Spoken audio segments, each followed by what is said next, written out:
our dominion mandate. God wants to remind us what he has used his son to accomplish on the cross for us. Jesus said, before he left this world, he said, behold, I give unto you power. Can we turn to Luke 10:19? Luke 10:19.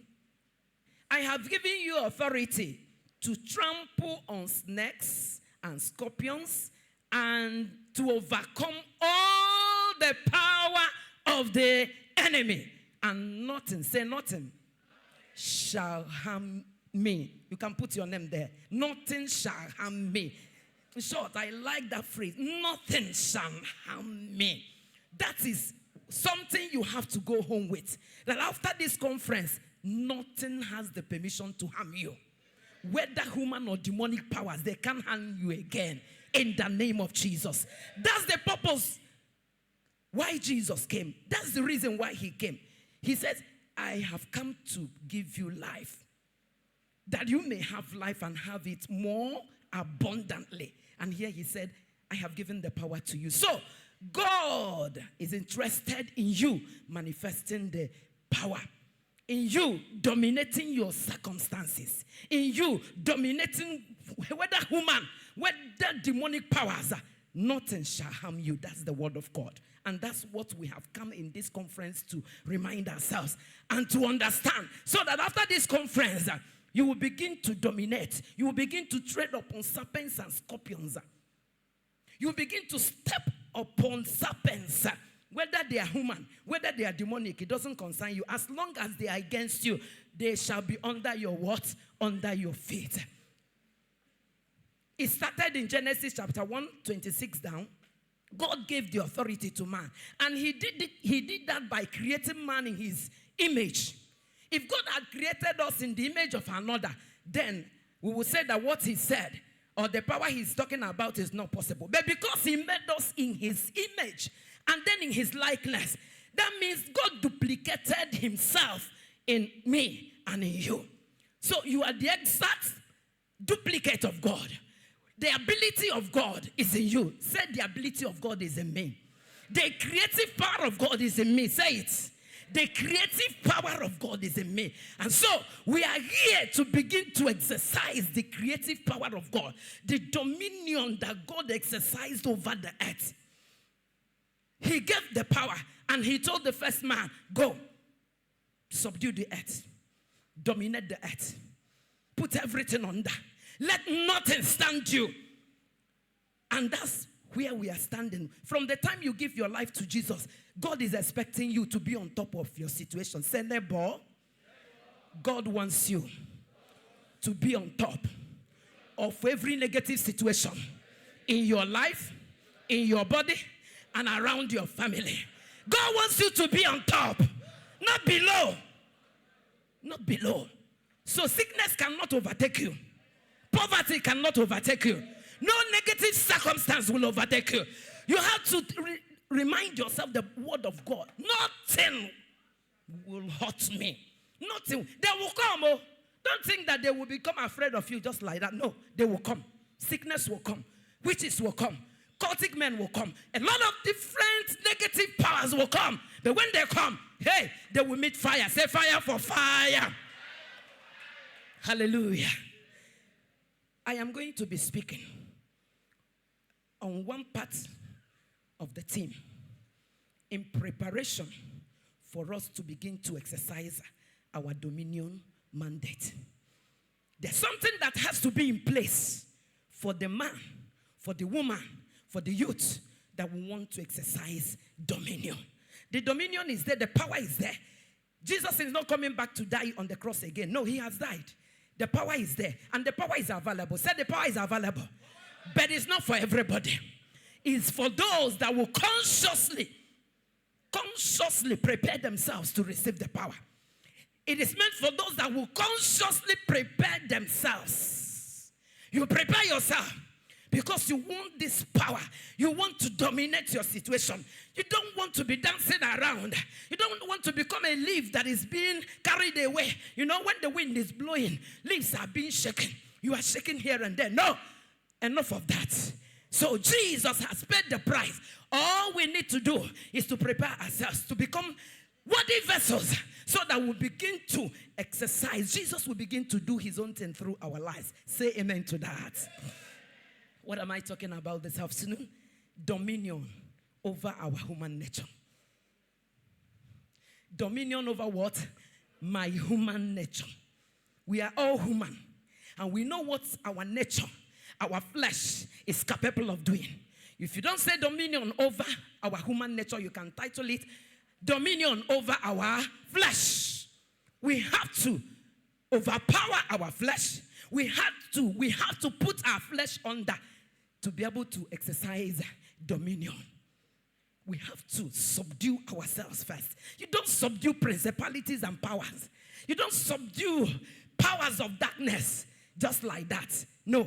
When they look at you, when they view you, they will see something that will make them to do what? Bow. But when they look at you and they don't see that, you will be doing what you are doing. You will be binding, quoting scriptures. They will be laughing at you. You know, what we are doing is not magic. God has principles. And when we follow the principles of God, we see God manifest. Praise the Lord. It takes a man under authority to manifest authority. You don't manifest authority because you know the meaning of the word authority. No. Authority flows. It flows from up to down. So when you are under authority, you can now manifest authority. You don't dominate when you are on your own. No. Because you are not the one that paid the price. Somebody paid the price. Jesus paid the price. He paid the price with his own blood. And so, for us, his children now, to manifest his authority, we have to be under him. Can we turn to James? James 4. Let's read verse 7 and 8. James 4, 7 and 8. Preparing to exercise dominion. We have to start by dominating our human nature. The Bible says in verse 7, submit yourself therefore to God. Can you tell your neighbor, say neighbor, hear the word of the Lord. Submit yourself therefore to God. Then resist the devil. And then he will do what? He will flee. First and first. Say first and first. You want to manifest authority. You want to dominate circumstances and situations. The first requirement from God is that you do what? Submit. How do you submit to God? As a wife, how do you submit? As a son, as a daughter, how do you submit? There are principles in the word of God. If you don't know how to submit, go back to the Bible. Go back to the 10 Commandments. Go back to Ephesians. I think Ephesians 5, where Jesus was talking. Paul was talking about marriage. That a woman should be under, not on top. A woman should know. You know, the power of a woman lies in submission. Am I talking sense? When you learn to submit, you are not submitting because that man is a loving man. You are not submitting because that man is a wonderful man. You are not submitting to him because he's an angel. He's still flesh and what? Blood. But you are submitting in line with the word of God. And it is when you are submitting that God will come to that man and will tell him, please, better treat this woman well. If you don't treat her well, I will deal with you. But if you are arrogant, if you're proud, you are not submissive. That's why there are problems in marriages today. That's why our children are becoming wayward. We have so many problems among our youth because they are coming from homes where there's no submission, where the mother is not submitting, even where the man is not submitting to God. You don't exercise authority when you are not under any authority. As a man, you want your wife to submit. Better submit yourself to God. Begin to do the right things that the Bible has approved for a husband. And then for a woman, begin to do those things that God has approved for women to do. And then you see the goodness of God in your family. Not when you are living anyhow. And then you will be quoting scripture. You quote scripture for women. We will quote that any man that will not take good care of his family is an infidel. And then the man will quote their own. The woman must submit. You are not submitting. Will it work? It will not work. It will only work when you begin to do. Say, when we begin to do the word of God. When we begin to do the word of God, the power of God will be made manifest. You see everything falling in line. Praise the Lord. The first thing God demands from us as we go into this conference is a submission unto God. Submit yourself. therefore to God. Then begin to exercise the authority. Begin to bind Satan, and Satan will listen. Not that you are living in disobedience. You are living against the precepts of the word of God, and you won't expect Satan to bow. It doesn't work that way. So if we want to exercise our dominion mandate, it has to start with our submission to God. Let's see again, 2 Corinthians 10. 2 Corinthians 10, from verse 3. From verse 3. For though we walk in the flesh, we do not war against or war after the flesh. For the weapons of our warfare are not what? Carnal. You want your weapons to be sharp. You want, when you release the arrow of God, the arrows will go at your command. You have to know that there are conditions. They are not carnal, but they are mighty through God to the pulling down of strongholds. Pulling down of strongholds. Making a mess of satanic strongholds. You can't just do it because you know how to quote the scripture. Next verse. Casting down imaginations and every high thing that exalted itself against the knowledge of God, and bringing into captivity every thought to the obedience of Christ. These are the things we expected to do. And having a readiness to revenge all disobedience when our obedience is fulfilled. Everything mentioned in the verses we read from verse 3 will only happen when our obedience is what? Fulfilled. So you discover why today so many people are carrying the Bible, but we lack the power of God. So many churches. In one street you can count 10 churches, but still heathens are making wave. Too many pastors, too many of us carrying the word of God, preaching the word of God, but we can't cast out headache again. Because we neglect the conditions, but we want the power. We want to manifest authority. We want to showcase the power of God. But God is looking for vessels he can trust, vessels he can depend on. Paul captured it here. He said, you can revenge all disobedience. You can bind Satan. You can deal with witches and wizards only when your own obedience is complete. Do you know that sometimes we pray prayers that will turn against us? Because if the witch is rebellious and you are praying against the witch and you are rebellious too, will it work? You are judging yourself. That's why we need to retrace our steps. We need to be careful so that we don't judge ourselves in the process of praying prayers. Praise the Lord. Turn to John 15, verse 5 to 7. John 15 now. We want to exercise dominion. John 15. I am the vine, you are the branches. He that abideth in me, say I must abide in Jesus. This word is the word of Jesus. We are not talking about our own words. Jesus himself said, I am the vine, you are the branches. He that abideth in me, and I in him, the same bringeth forth much fruit. It is only when you abide in Jesus, and when Jesus has recognized you as a dear son or a dear daughter, the Bible says from then you will begin to bear fruit, and then your fruit will remain. And then the next clause there says, for without me, you can do nothing. Without Jesus, we are empty vessels. Without Jesus, without the power he got from the cross, we cannot do anything. That is why we need to take our time to look back to ourselves, to align ourselves with the word of God. Remember what James said. James said, submit yourself first to God and then resist the devil. This is something that we must be careful in our dealings, in our family life, wherever we are. The power of God will not flow from us. Situations and circumstances will not hear us. They won't recognize us until we are subject to God. And he that controls the whole earth will now be moving with our lives. Praise the Lord. Hallelujah. You know, the above scriptures point to the fact that there are conditions for us to dominate or manipulate or manifest authority. Circumstances will not just bow to anyone. They will only bow to those that have submitted themselves to God.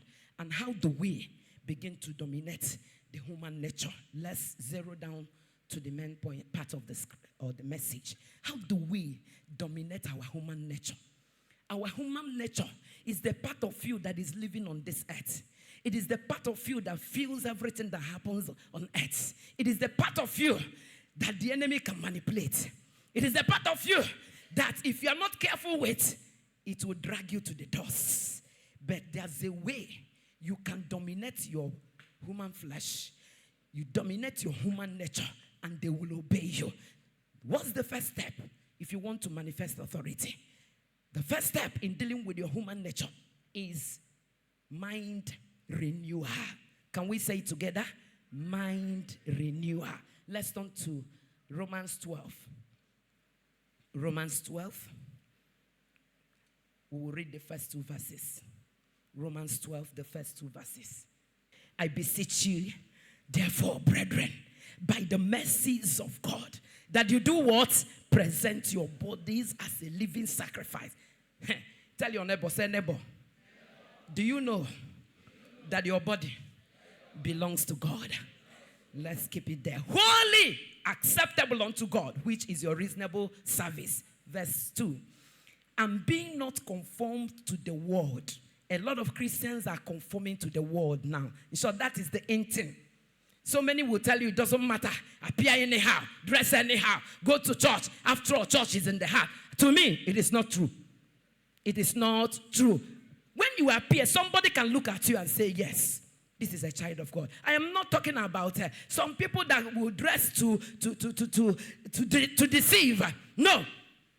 Our dressing should be moderate. It should be moderation. So people will see you so that we know who the people that are harlots and we know people that are children of God. Let it not be that you dress the same way as a harlot and you come to church in the name that God looks at the heart. Hey, somebody said arrow, and I agree with that. Arrow. When we come to the road, we should know who is a harlot, who is a prostitute, and who is a child of God. So tell your neighbor, say neighbor, dress well. Dress well. If you are a lady, cover every coverable. Everything that should be covered must be covered. Today, people don't wear bra again. Have you seen women? Everything on the back. They will just put something that will cover a little their breast, and every back or everything will be open. I started seeing that one again. So that women, they don't wear bra again. Hey, not in our time. Jesus Christ. And some go to church with it. I thank God I went to a wedding one day. And somebody appeared naked before the priest. From the western door, the priest was going into the altar and saw the lady. I said, am I the one that will wed you? She said, we are ready. And was smiling. The priest said, if you want me to wed you, go and find something and cover yourself. I was a witness. And it happened in Awka here. And I thank God for such priests. Such priests that will stand on the truth. That will know that a woman should cover herself very well. Your breast is meant for your husband, not for anybody. Not for the boys on the road. Not for the boys on the road. This breast should be sacred. Only for one man. Not for everybody. Not for everybody. So that day, the priest said, I'm not wedding you. If you want me to wed you, you know, today, somebody can take offense and go to another place and wed. No problem. No problem. In short, when you offended in one church now, you go to another church, you are free. But Abba church say, I go a mile. God, the Bible says that the foundation of God stands there. Sure. Let those that name the name of the Lord do what? Depart from iniquity. We are seducing a lot of men. We are putting men into trouble. Some of them that have a genuine love for God and a genuine faith, they want to follow Jesus. When they come to church, we seduce them. And many of them will fall into immorality. And we say, I come the water. We are aligning with Satan now. And many of us we want to manifest authority. We want to dominate our situation. How can we do that when there's no difference? There should be difference. I thank God for the 7 of company. They said what? The difference is clear. The difference should be clear in your life if you're a child of God. I'm not talking about, people will reject you. People will tell stories about you. Look at them. Thank God there is something like Old Testament. The Bible is made up of Old Testament and New Testament. And thank God that Jesus came to fulfill what is in the Old Testament. And Paul made it clear. Our dressing should be moderate. Moderation. So let's not join the madness in the land in the name of dressing. I wonder. Let me not go there because that we are not talking about that dressing now. We are talking about exercising dominion. And Paul said, for us to exercise dominion, we must not conform to the world, but that we should be transformed by the renewing of our mind. Remember, I said the first way to subdue your body, the first way to subdue your human nature is by renewing your mind. Paul is emphasizing it here. What does it mean to renew your mind? You have to begin to tell yourself, I am now born again. The Spirit of God is in me. I cannot continue to live the way I have been living before. There must be a clear difference from the time you got born again. Somebody can look at your life, or people can look at your life and say, from the time this person started talking about Jesus, everything about her has changed. But today we see a lot of Christians, we name the name of the Lord, but we have not departed from iniquity. In short, we use the name of Jesus to commit adultery. We use the name of Jesus to commit fornication. We use it to steal. People will say in the name of Jesus, the Lord said you should do this, but God did not say anything. God never said anything. Remember, the judgment is of God is upon all those people that will use the name of God in vain. That's one of the 10 commandments. May the Lord help us in the name of Jesus. Look at Philippians 2 verse 5. 2:5. Philippians 2 verse 5. For those that are ready to subdue their flesh so that the dominion mandate will become a reality in their lives. Verse 5. Let this mind be in me. Can you read with me? Let this mind be in us, which was also in Christ Jesus. You can't fulfill the will of God for your life without renewing your mind. Jesus fulfilled the plan and purpose of God for his life because God gave him a new mind. He had a new mind. Remember, he was God, but he came to become man. And even in his being a man, he did not behave like us. He had the mind of God. And God is now telling us, let this mind that was in Jesus be in you. Can we look at the same Philippians 2? Let's see verse 9. So that when we are talking about the mind of Jesus, let's see what the mind helped Jesus to do. Because when you renew your mind, you don't think the way you used to think before. You don't allow a lot. Negative things will not cross your mind again. When they cross, you hold them, taking captivity every evil imagination. That's where we read in 2 Corinthians 3, verse 6. Who, talking about Jesus, being in the form of God, thought it not robbery to be equal with God, but made himself of no reputation, and took upon him the form of a servant, and was made in the likeness of man.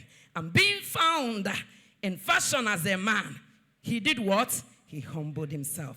Being God. Jesus was God. He is God. But because of our redemption, because of our salvation, God said, you will become a man. And when he became a man, he didn't think about being God again. He became man, humbled himself, took all the nonsenses, if there's a word like that. Did you get me? There were nonsenses that Jesus tolerated. People that should not talk to him, and he accommodated them. He allowed them. Even when Peter, full of power, when people were talking nonsense about Jesus, he said, allow us to deal with them. And it was like Jesus was not forthcoming. He said he used his knife immediately and slashed the ear of one of them. Too much. Allow us to use our power. Allow us. But not Jesus. What did Jesus do? He went and picked the ear. Removed the sand and then fixed it back. That's the man we are called to be like. Idika Jesus. Idika Jesus. Aririo. Kamdekaya. Mwe osomga. Hawu. Mwe ijem gebi. Arirom. Kamdekaya. You know, if everything ends on earth, I tell you, we can live anyhow. We can do anything.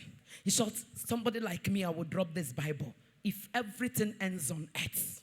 But because we are going somewhere, because there's judgment there, because there's punishment for those that will not live according to the word of God, I have to be careful.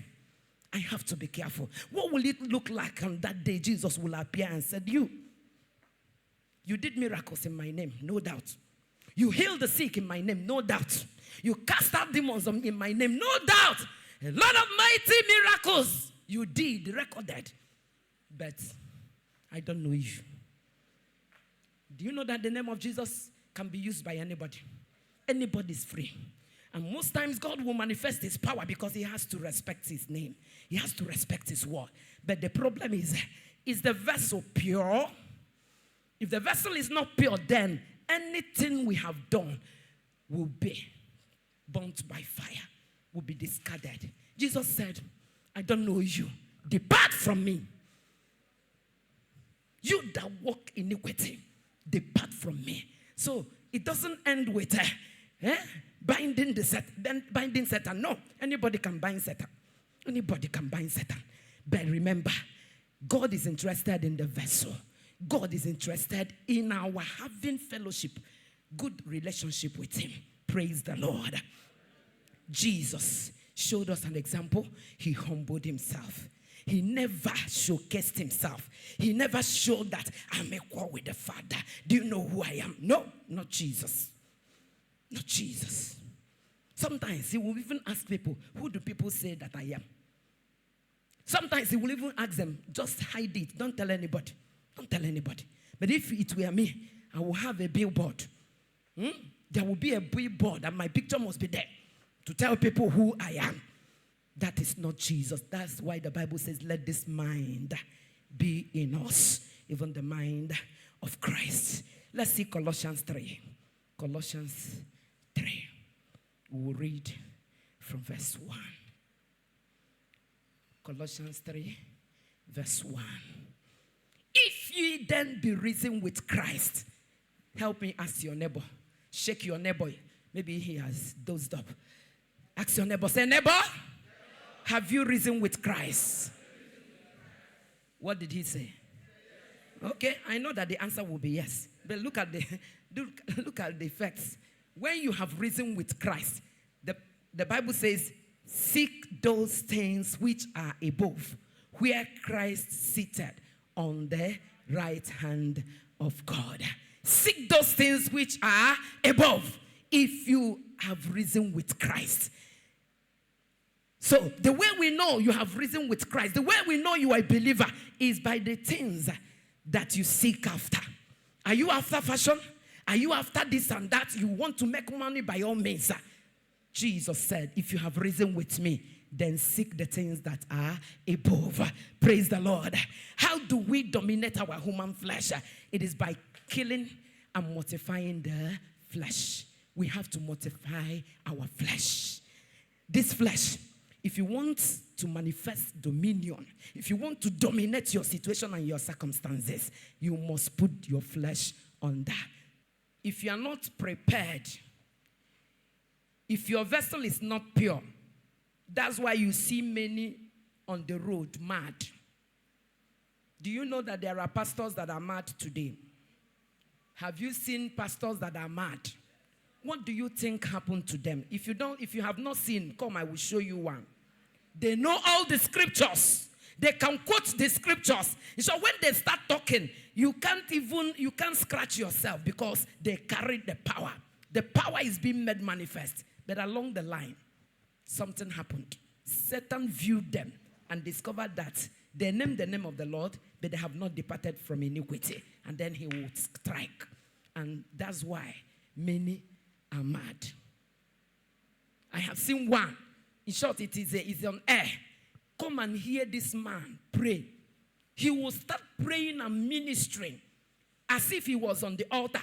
He will be praying for the sick, praying for businessmen, praying for singles to get married on the road with rags on him. Because Satan has overtaken him. He started exercising dominion without first of all dealing with his flesh.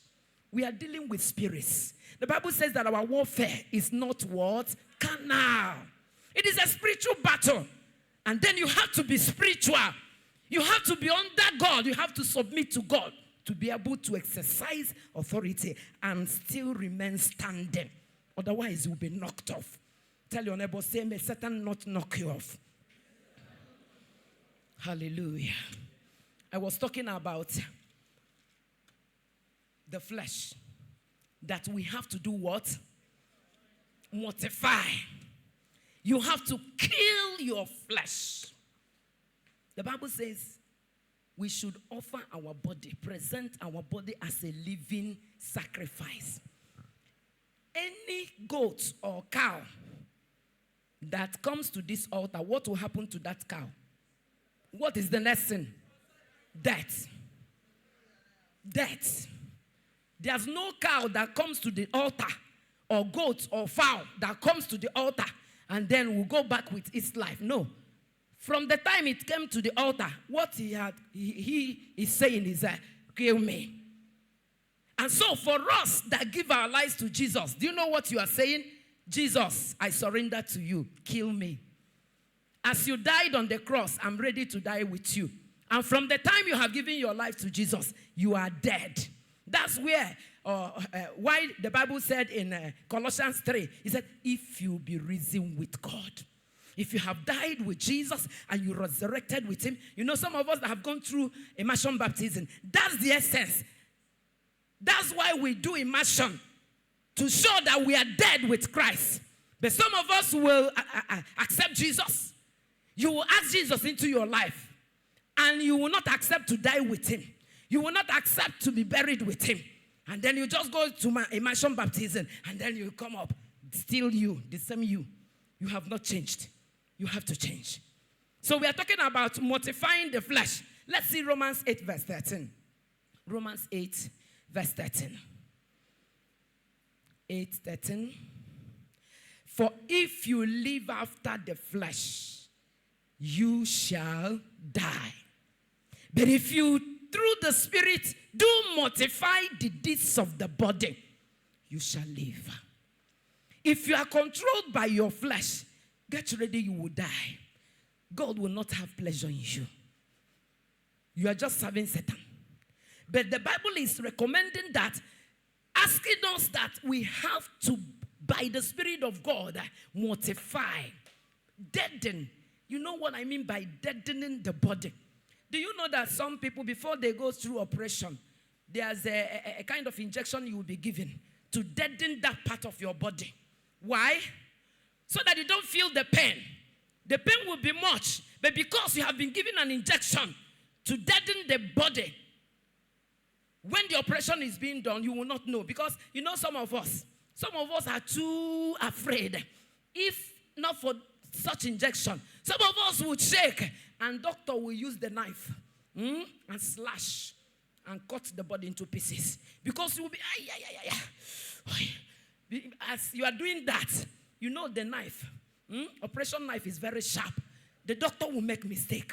And that's why they use injection, and then they make you to feel less pain there. So that you may not even know. Some will sleep, and then by the time they are waking up, everything has been done. That's human wisdom. And God is saying, you have to deaden this body.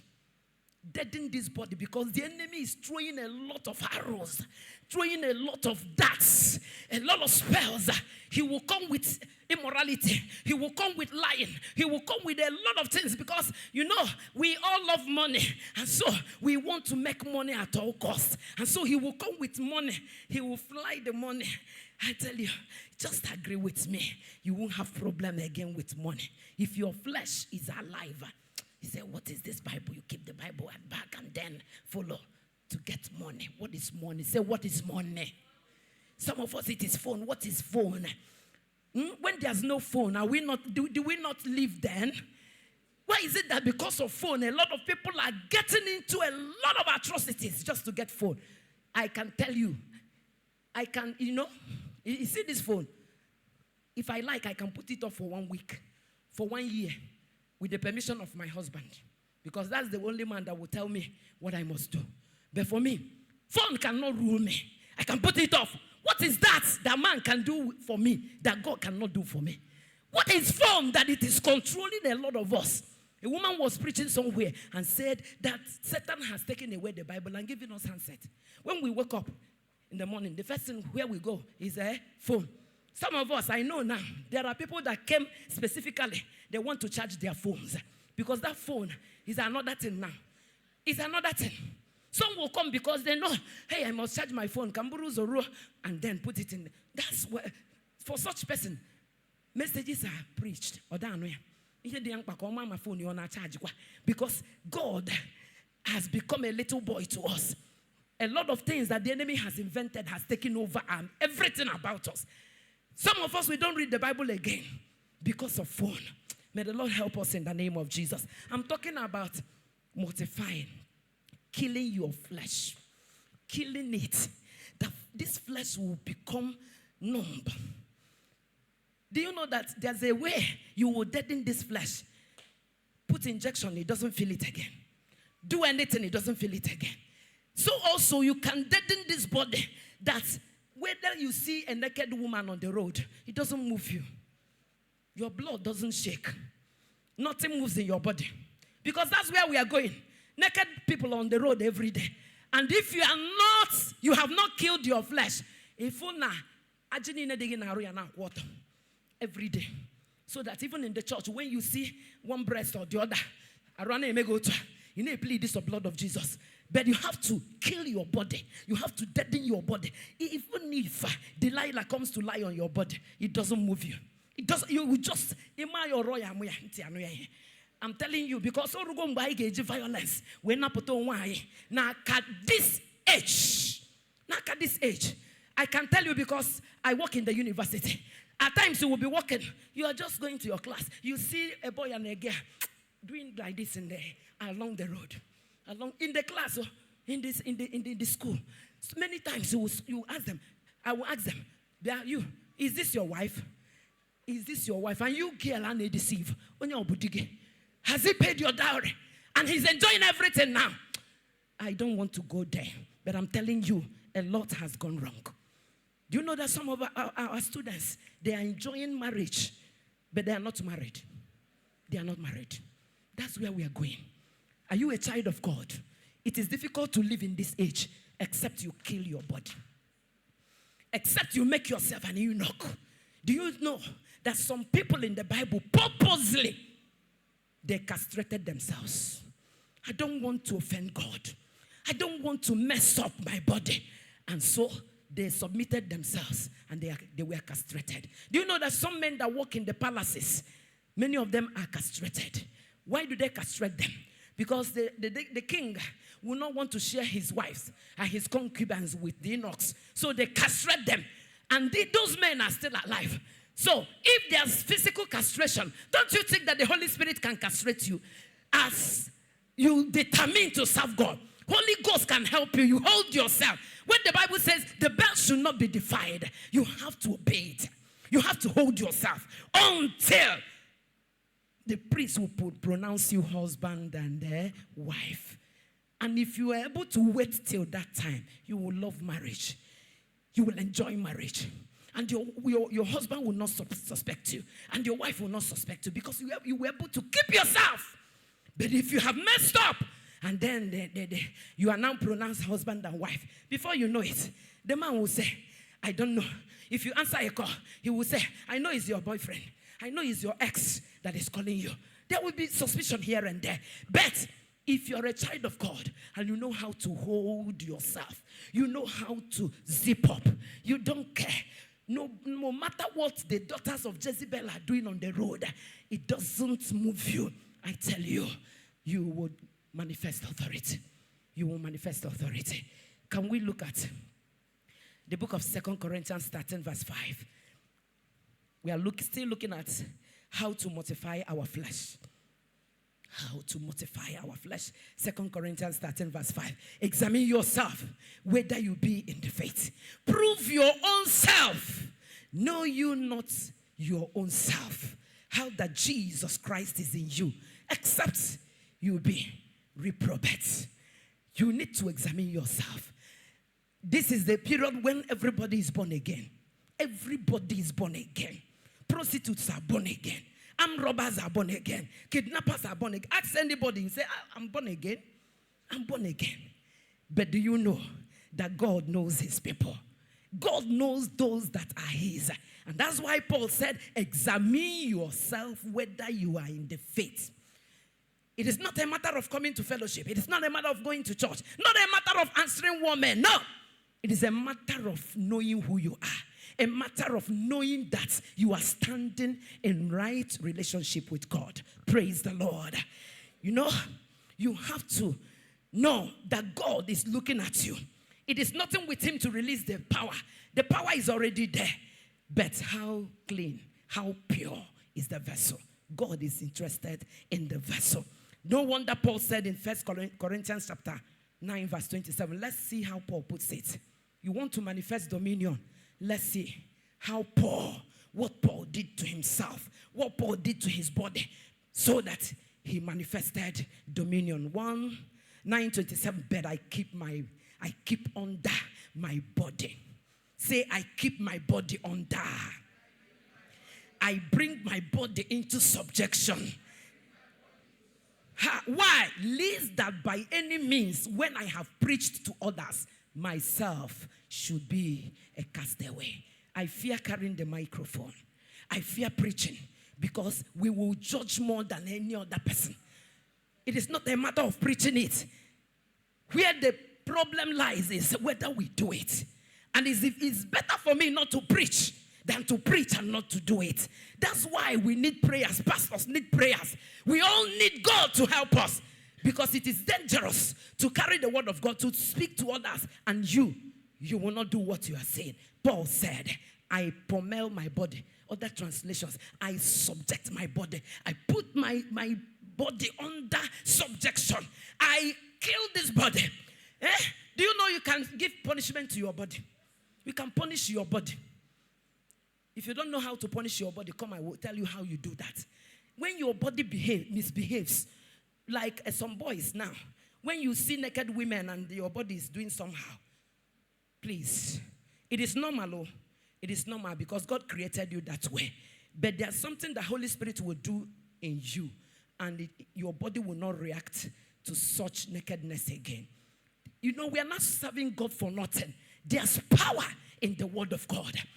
No wonder David said, your word I have hid in my heart, so that I will not sin against you. There's what's the word. As we read the word, as we study the word, as we do the word of God, there's something it does in our lives. As we memorize the word, there's a power the word of God releases into us.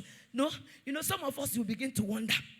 You see, some will ask, most times I read, I don't understand. No problem, keep reading. Tell your neighbor, say, keep reading the word.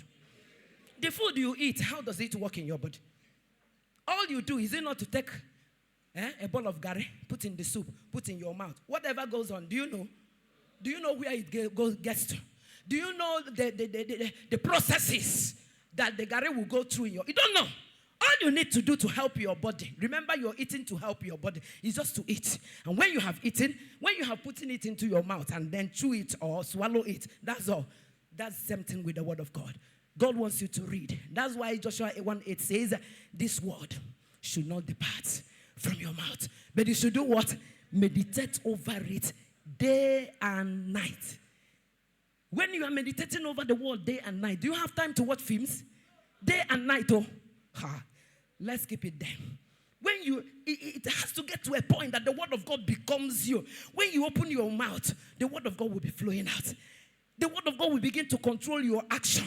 So that when you want to use your mouth in the way that you ought not to use it, you remember the word of God. That the word of God says that our words should be seasoned with salt.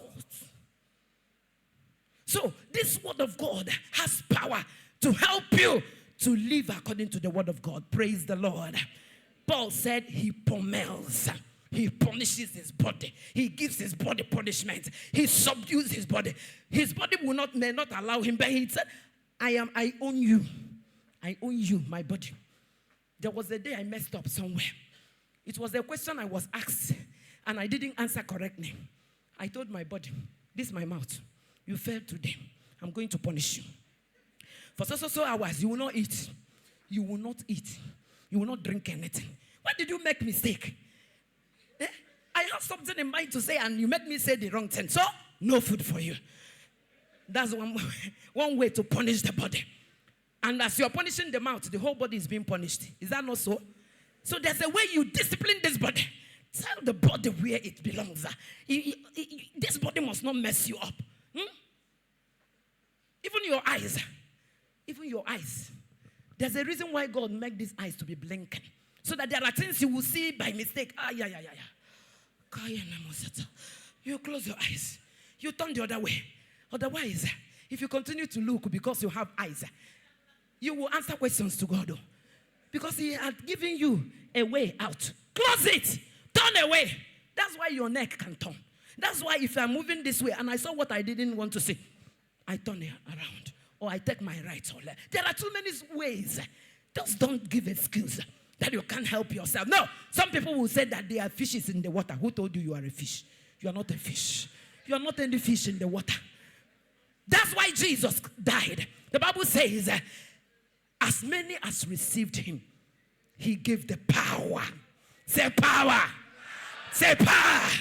Our daddy will release the power in this conference. The power will come. So that when Satan comes, they say, it's not yesterday. Today, I've got a new power. I have a new energy. I can deal with you. Hallelujah.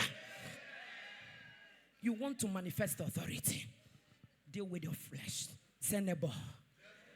Deal with your flesh. Kill your flesh.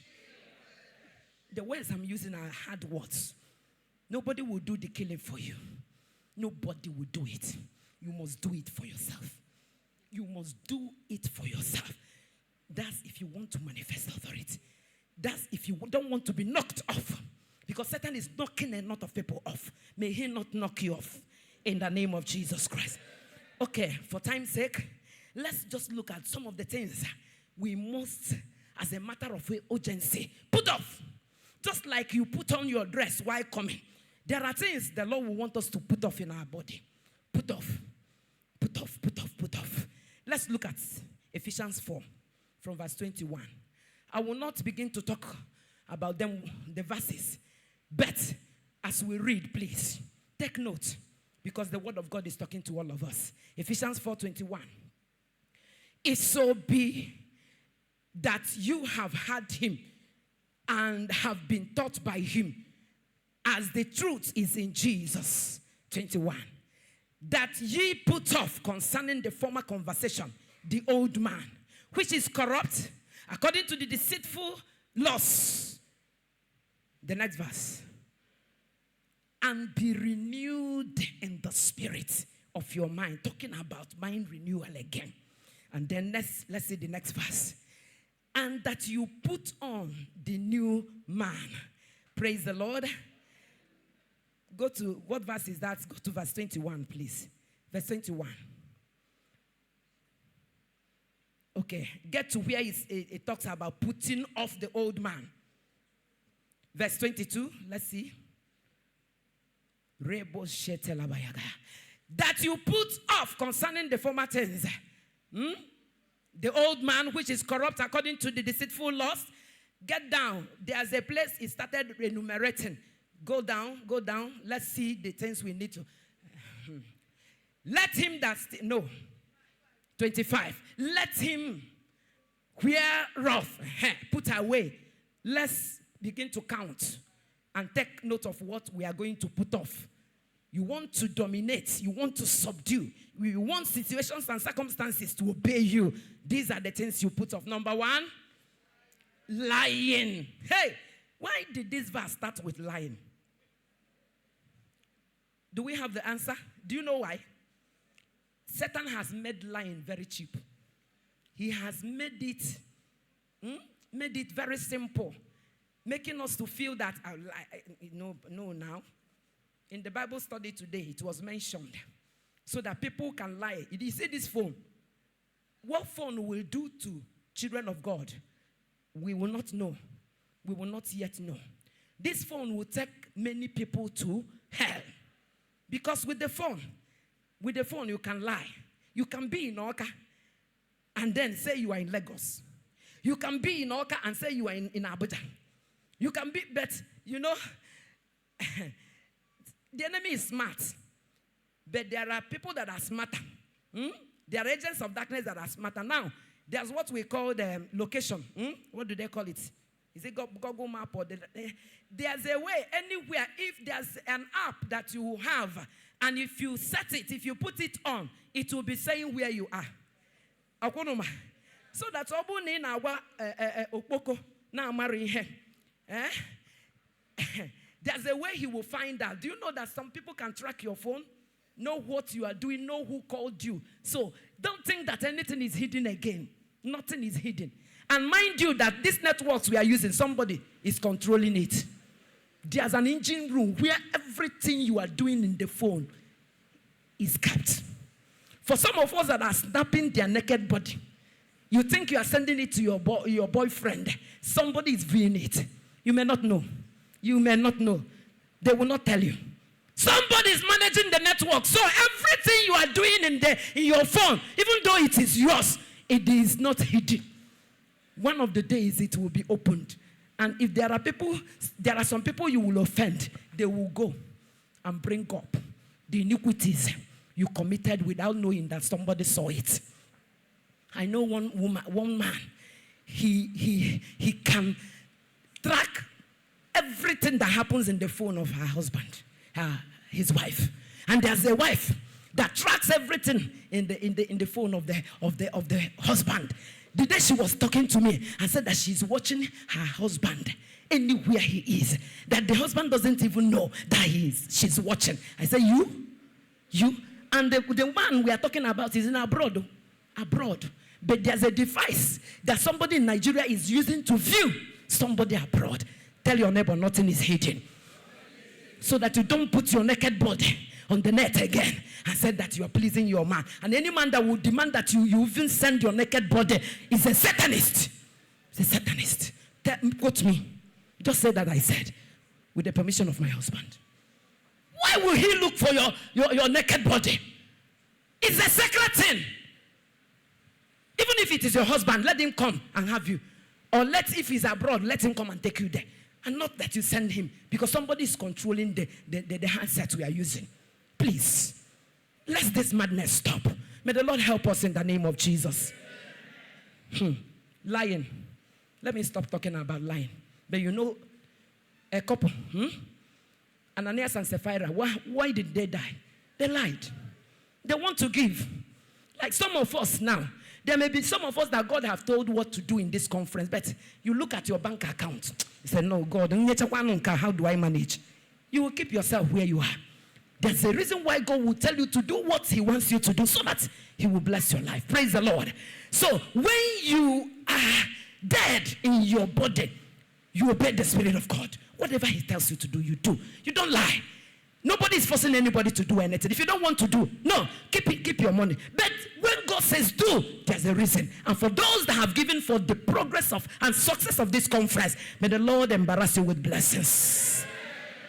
You don't give God and then go empty-handed. We put off lying. So when we put off lying, what do? We speak every man truth with his neighbor. Speak the truth with your wife. Speak the truth with your husband. Speak the truth with your children. Speak the truth to ndigi na hana azuahia. Ihumu boima about ndi oga dikwa terrible. O dikwa terrible. Ihe driver asma about ndi oga dikwa terrible. And sometimes they may talk about you where you will not be. And that's why Mind what you do. Do always the right thing. Please. Don't say that after all, no one boy cob. One boy guy met a broga. And don't teach them. Don't teach them wickedness. Please do the right thing. That you deal with them according to the word of God. Let them cheat you. And if you are serving somebody, the Bible says we should serve as unto God. Don't cheat anybody. After all, there's a limited time you will be with him. Let the hunger. I have not seen anybody that hunger killed. That's why God is helping us. We are providing a little meal. So that if it is hunger that you don't have money to eat, after fellowship some days, on Sundays like this, you have something. And you can even complain to me that Madam is not taking good care of you. Then we will verify. And if it is true, we can be helping you. And then we can call your Madam and your Oga to order. Please, don't starve anybody. Don't starve anybody. Please. If the money is there, please feed your children well. Let it not be. There was a family then. I won't mention the family. There's a particular, the number of cup of gari they make, no matter the number of persons in the house. And so, if you see how they are measuring it, how they are cutting gari, so that sometimes you eat, you are not satisfied. Oh my God. Do you know that the sizes of our belly are not the same? There are people that eat much. There are some of us that 1 cup of gari will do for us, but there are others 2 will not do for them. Please let them eat. That's why some people are stealing today because they don't have enough. Don't teach your children stealing because you won't give them enough. Give them food. I don't say they should eat like fools. No. Please, let them eat enough. If this one eats a little, and this one said, no, I'm not satisfied. Did you hear what I said? May the Lord help us in the name of Jesus. What else do we put off? For we are members of one body. Be ye angry. And do what? Sin not. You are permitted to be angry. If somebody provokes you, you are permitted to be angry. But the Bible says you must not sin. How do you avoid sin when you are angry? Be angry. And then go back to the word of God. Control yourself again. Control yourself. Don't let that thing drag. Yes, we are provoked, but will you allow Satan to mess you up because you are provoked? No. So the Bible says, be angry and sin not. Let not the sun go down upon your wrath. Maybe you were provoked in the morning, and then you say, evening is too long. It's still very far. Let me be angry. From 7 a.m., you will be angry. Until 6, you are a fool. Please, the Bible says, be angry and sin not. Control yourself. Be offended, but recollect yourself. And then allow the enemy. The Bible says, resist the devil, and he will do what? He will flee. So, don't let anger consume you. And then when you are angry, you begin to destroy a lot of things. Neither give place to the devil. Go down. Let him that steal no more. I hope there are no armed robbers here. Do you think it is only those that go to steal in maybe people's shop? There are people that steal with their biro. The Bible says, steal no more. Don't steal with your biro. Don't add 00 in that figure so that you'll be given more money. There are people in their shops, they have two invoices. They have different invoice. Okay? Somebody will come and say, look at, this is the price. We are selling this thing. We will pay you.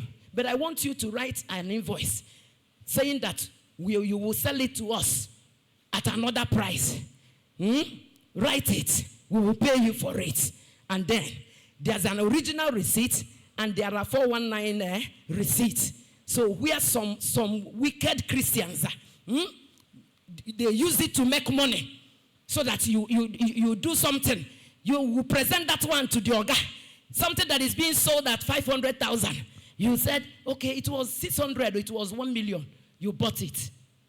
And Oga may agree with you. Or maybe it is government money. And you said, everybody is eating their own. Let me eat my own. Please. Remember, if you are risen with Christ, if you are a believer, you don't grab money the way unbelievers grab money. You don't make money the way they make money. You make money in a pure way, in a clean way. Wait for your turn. Wait for the time God will bless you. And not cutting corners because you want to amass wealth. May the Lord deliver the church in the name of Jesus. That's why so many people, they are against Christians. They said, I check when you're a Christian. Look at him. Look at it. If he hear your name, born on office. And the name of the Lord is being blasphemed. I tell you, there's an Igbo adage I wanted to bring up now. As nifa fataraneze, no de juafo. Any money gotten in a crooked way, it doesn't satisfy. It doesn't satisfy. Wait for God to bless you. Praise the Lord. Let him that steal no more. Whether your wife, you're stealing from your husband, God says, steal no more. Ask him for money. If he says no, don't steal it. Wait. You can even use prayer to make him to give you money. Did you hear what I said? You can use prayer. Use prayers. Women, are we here? I was speaking to a group of women this morning. I told them, when you have the Holy Ghost, you don't do what unbelievers do. The Holy Ghost is there to help you. Father, you know, sometimes you go to market with 100,000 and then you put it in bako bag. It will not even get to the half of the bako bag. And sometimes when I go to market, I will begin to wonder, what happened to the money? You look at, I will start listing everything I bought. And I discovered I didn't miss any money. But where did the money go? Showing you that the economy of Nigeria is somehow. So that some men will not understand. The amount of money you were given in 2019, that's the same amount you are giving in 2025. Is it working? It will not work. What you bought for 50,000 naira in 2019, 2018, how much do you think you will buy it now? It's good we say the truth. So I hope all the men are hearing. I don't even mind. If you want to go to market, go. Go. I will write the list for you. Go and buy. Go and buy. I will cook. So that it will not look as if anybody is deceiving anybody. Please. I want to beg us. Things are getting hard. But that will not make you will not become mad in order to get money from your husband. No. Get into your closet. Say, Quran, say, God. Father, you understand. It is not my fault. The economy is bad. But my husband will not understand. Holy Ghost, write your list. Bring it before the Lord. And say, Lord, look at the things I want to buy. And I know if I show my husband, he will not understand. The Holy Ghost convince him. Robo sheketedi alabahandaya. Makabaka paka paka taka taka taka taka. Akude baya da da da da da da da. Boria labaha. And the man will come back. Sometimes he won't even talk about it again. He will ask you, I hope you still have money. He say, Bonnie, Daddy, the money has finished. Look at the list. And because you have prayed, he will look at the list. He will not talk. He will look at the total. And the Holy Ghost will convince him, put more, don't give her exactly that amount. Hey, the Holy Ghost can do everything for you. And the man will give you more than you need. And I want to say that it happened to me this morning. Hallelujah. Amen. I am concluding. There's no need of making noise in the house. You just keep quiet.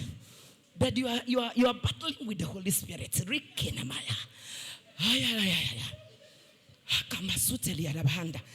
Oh shit! You are making war. The Bible says, the kingdom of God suffered violence, and the violent will take it by force. No physical violence. Not when he wants to leave, you hold him by the tie. No, I don't have that time. If I didn't pray enough, and the man comes back and goes out again without giving me what I want from him, do you know what I do? I go back to the closet and say, God, there's no money. But this man didn't give me money when he was going back. Holy Ghost, trouble him. I have been in there. I may be on my knee praying, and his call will come. And he will say, did I leave money with you when I was going out? I said, no, you didn't. You did not. Oh, say, forgive me. And then he will wire the thing. And when he will be wiring the thing now, he will put something on top because he knew he didn't do it when he ought to do it. May you receive such favor in the name of Jesus. Hallelujah. Kapakata. I am jumping a lot of things. How to know that your flesh is very much alive? Permit me, if I stop here, no problem. How do you know? Because some of us, when we talk about dealing with our flesh, you say, after all, I pray in tongues. After all, I do, I read my Bibles. But there are ways you can know that your flesh is alive. Number one, when you are easily provoked, any little thing, you are in the flesh. When your heart boils in anger, of course, true, somebody has provoked you, and you couldn't bear it. The heart is boiling. Please deal with your flesh. When you are very bitter and you conceal it with fake smiles, you are bitter, but you conceal it. Those are the likes of Absalom. Ammon did something against the sister to Absalom, and Absalom didn't do anything. He was smiling, fake smile, going around. People were looking at him. He will even go to stand at the gate, and when people are coming to see his father, he will say, "What is your problem?" The person will narrate. Oh, he will sigh and say, "I wish I am the king. If I am the king, I would have settled this matter within minutes. It won't take long. I will solve the matter." Another person will come. He said, "What is your problem?" "I don't mind this, my father. This is our pastor. In short, the bottleneck is too much. If I were in his position, if I were given the opportunity, look at nobody will have problem. Everybody will be eating 5 times a day in this ministry or in this family." Those are the likes of Absalom. And for 2 years, he bottled up anger in his heart, planning, waiting for the right time to strike.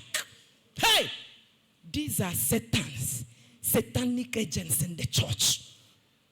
They don't want to forget. Whatever you do to them, they must revenge. If you are like that, you are full of your flesh. Your flesh is leading you. And Absalom, you just know that whatever we do, there's a consequence. There's a judgment. There are rewards.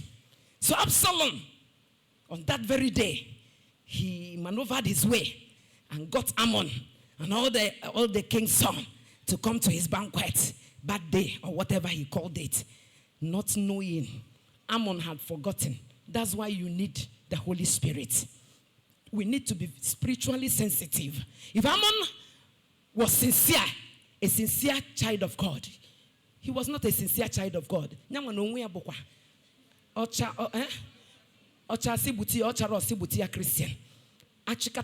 Christians. He didn't know. He thought that Absalom had forgotten what he did to Tamar, and then went sheepishly to that banquet only to be killed.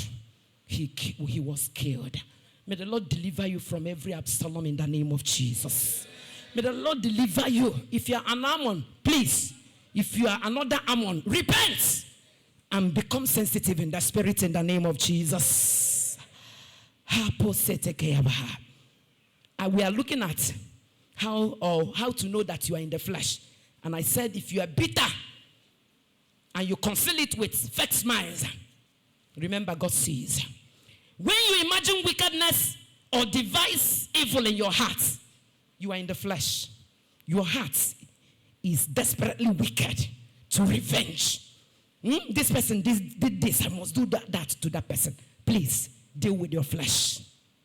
If you seek revenge, deal with your flesh. You want to retaliate, deal with your flesh. When you find it difficult to forgive, another problem, deal with your flesh. When you justify your iniquity, you justify your iniquity.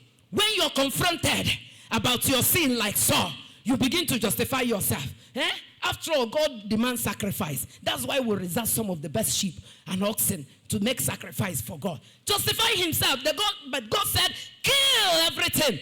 And then you reserve some. And instead of being sorry, you are justifying yourself. Reminding Samuel, as if he doesn't know that God demands sacrifice. But God doesn't accept all sacrifices. That's why he said, kill utterly. But because of that, you know how Saul ended up. You know how he ended up. If he had been very repentant like David, you know, when Nathan confronted David and said, look at you. You have a lot of sheep in your house. And then one poor man that has just one. And then you had a visitor. You went and took the only sheep belonging to the poor man. And you killed it. And David said, that man is worthy of death. Worthy of death. Worthy of death. And Nathan said, it is you, the king. What did David do? David repented. He was sorry. May the Lord give us the heart of humility. The heart to accept our faults. The heart to accept that we didn't do well. And then we'll start repenting in the name of Jesus. Do you give excuses for your disobedience? Do you give excuses? You give excuse. When God confronted Adam, he said, it is because of the wife you gave me. If you didn't give me that wife, if you didn't give me Eve, I wouldn't have disobeyed you. And then when God confronted Eve, what did Eve say? It was Satan, it was serpent. Why did you even allow the serpent in this garden? This garden is meant for human beings, and then you allowed serpent. That's why I was deceived. You know, giving excuses. Nobody will accept his mistakes. Nobody will accept that he had done wrong. If you are such a wife that you always want to prove yourself right, you want to paint everything in order to suit you, please, you are full of your flesh. Praise the Lord. Praise the Lord. We are looking at how to subdue our physical nature so that we will dominate our world, so that we will become men and women under authority. Capacity. The third one, learn the act of self-control. Learn the act of what? Self-control. I won't go to the scriptures, but you can put down 1 Samuel 18, verses 14 and 15. 1 Samuel 18. David, there was something that was said about him. When God started introducing him, he started coming before the king. The Bible said he behaved himself wisely. Learn to control yourself. And you can't control yourself without the Holy Spirit. By the power of the Holy Spirit, you can comport yourself, you can discipline yourself, you can control yourself. Daniel controlled himself in the palace. You know, a lot of presentations, a lot of food, drinks. I don't know whether you know there are wines and there are wines. Have you seen wine? Which one have you seen? There are wines of 1 million plus. There are wines of 10 million plus. And I asked them, what kind of container do they use to put 1 million naira, 10 million naira wine? They tell me I won't understand. Do you know there are wines that can last for 20 years? Wines that can last for 20 years. You know, please, you can so control yourself that you are not moved by any kind of food. You are not moved by anything. God is ready to help you, but you have to pommel your body like Daniel did. The Bible said that Daniel proposed in his heart. What decisions are you taking from this moment? As our daddies in the Lord will start talking to us, be ready to take decisions.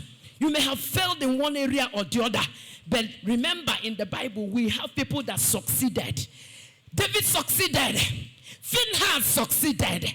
He's one person, Phinehas, one man, one boy that dealt with his flesh, that his flesh doesn't disturb him again, that he became annoyed with the youths of his time that wallow in iniquity.